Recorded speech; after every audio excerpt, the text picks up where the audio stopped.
시사해설입니다. 9.11 이후에 우리 모두가 테러 위협 속에 살아오고 있습니다.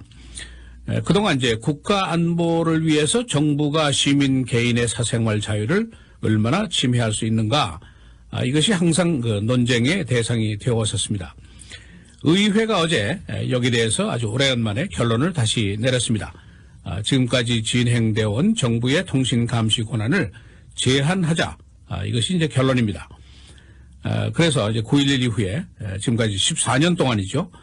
계속된 애국법, Patriot Act, 이 법이 이제 사라지게 되고 새로운 법이 생겨납니다. USA Freedom Act라는 아주 새로운 법안이 이제 생겨났습니다. 하원에서는 이미 지난달에 통과가 됐고 상원이 어젯밤에 이것을 통과시켰고 오바마 대통령이 아주 즉각 서명을 했습니다. 그래서 이제 오늘부터 지금 새로운 법이 발효가 됐습니다. 이로써 5월 31일 자정을 기해서 시작됐던 그 정부의 통신 감시 기능 일시마비, 이 현상이 이제 이틀 만에 끝이 나고 되살아나게 됐습니다. 그러나 종전보다는 정부의 감시 기능이 이제 훨씬 제약 사항이 많게 됐습니다. 주요 언론들이 오늘 이 이야기를 보도하면서 이번 조치가 미국의 하나의 그 cultural turning point다, 이런 의미 부여를 하고 있습니다. 문화적으로 큰 변화를 보이는 그 분기점이다, 이제 이런 의미죠. 국가 안보, 테러 방지 매우 중요한 사안인데, 그러나 개인의 사생활 보호, 개인의 자유, 이것도 동등하게 중요하다는 것이 이제 표출이 된 그런 조치라는 것이죠. 이 양자 사이에, 국가 안보와 사생활 보호 양자 사이에 이념적인 또 철학적인 이견이 항상 있어 왔고 세대 간에도 다른 의견이 있습니다.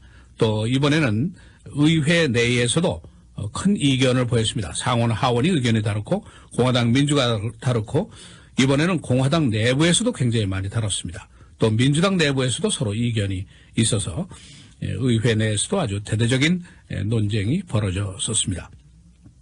이 정부가 테러 방지를 위해서 실시하는 대국민 통신 감시 업무, 이것이 이제 그러면 어떻게 변화됐는지 간략하게 요약을 하겠습니다. 지금까지 14년 동안 해온 것은 NSA가 소위 bulk collection, 이렇게 얘기를 하죠. 아주 그 시민 개인의 통화 기록을 대량으로 수백만 개 무차별적으로 수집하고 감시를 해왔습니다. 그러니까 아주 쉽게 얘기하면은 전화사들이 가지고 있는 통화 기록이 있을 거 아닙니까? 이것을 NSA가 그냥 가져가는 거죠. 가져가서 NSA 정부기관이 이거를 이제 보유하게 되는 거죠. 그러니까 물론 그 NSA가 보유하게 되는 통화 기록 속에는 바로 나의 기록도 있습니다. 우리의 통화 기록, 내가 친구한테 건 것, 가족한테 건 것, 뭐 피자 오더한 것, 또 개인적으로 비밀스러운 무슨 귓속말하는 통화, 이런 기록도 모두 포함되어 있을 가능성이 높습니다. 그래서 NSA가 이 통화 기록을 아주 장기간 한 5년 동안 보유를 하고 있는 거죠. 그래서 아무 때라도 안보에 대한 무슨 의심이 생길 경우에, 그런 케이스가 생길 경우에는 이거를 분석하는 것이 가능하도록 이렇게 되어 있죠. 그러니까 다시 얘기하면은 내 사생활의 내용의 일부를 정부가 소유하고 있는 것이다, 이렇게 얘기해도 과언이 아닙니다. 그런데 이제 이것이 달라지게 된 겁니다. 오늘부터 달라진 것은 USA Freedom Act라는 그 법안에 된 규정입니다.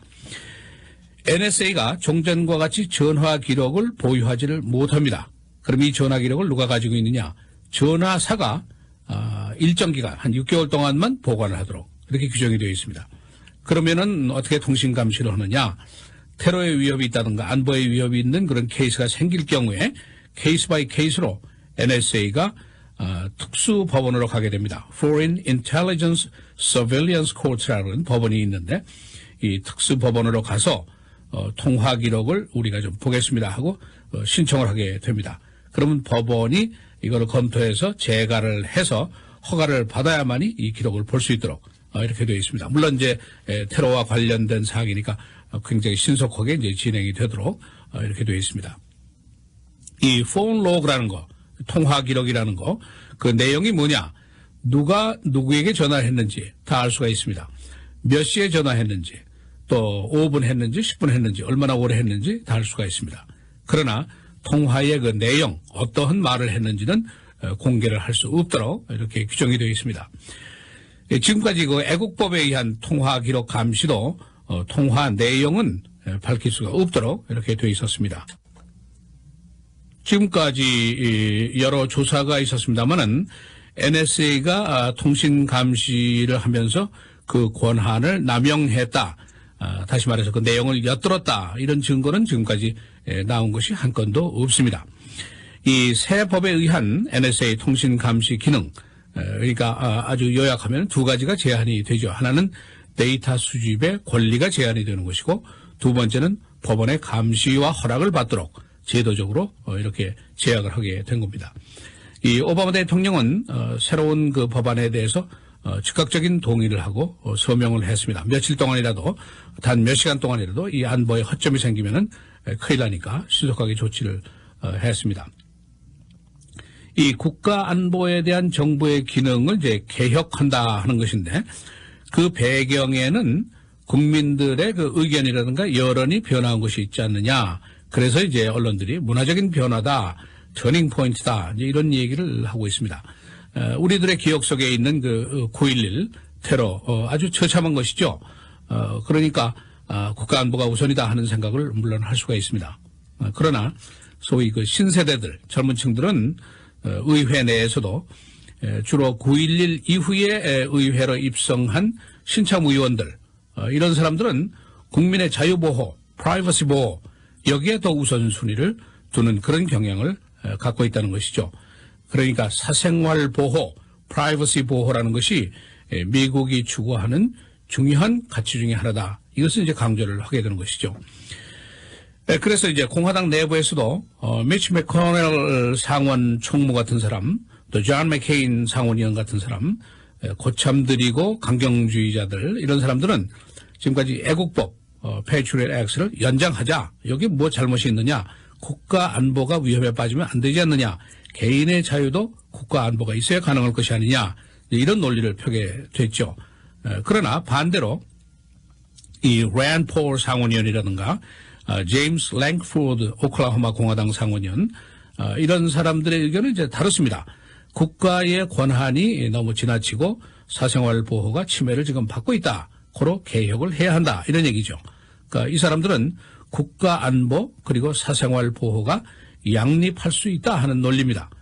정부가 책임성 있게 정보 수집 업무를 하고 또 곁들여서 준법 시민들, 일반 개인 시민들의 자유도 존중하고 프라이버시도 존중하는 것이 동시에 이루어져야지 한쪽이 균형이 깨지면 안 된다. 이제 이런 논리입니다.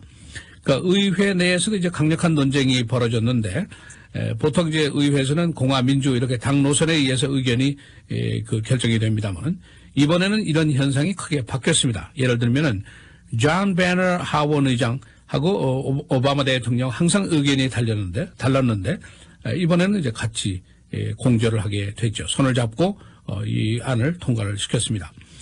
이 민주당의 개혁 주장에 많은 젊은 공화당 의원들이 이제 동조를 한 것도 특별한 사항입니다. 미치 맥코넬 상원의원 같은 사람들, 강경 그룹들은 첫째, 애국법을 연장하자. 만일 그것이 가능하지 않으면은 하원이 지금 내놓은 지금 바로 이제 법안이 된 Freedom Act, 이것을 대폭 수정하자.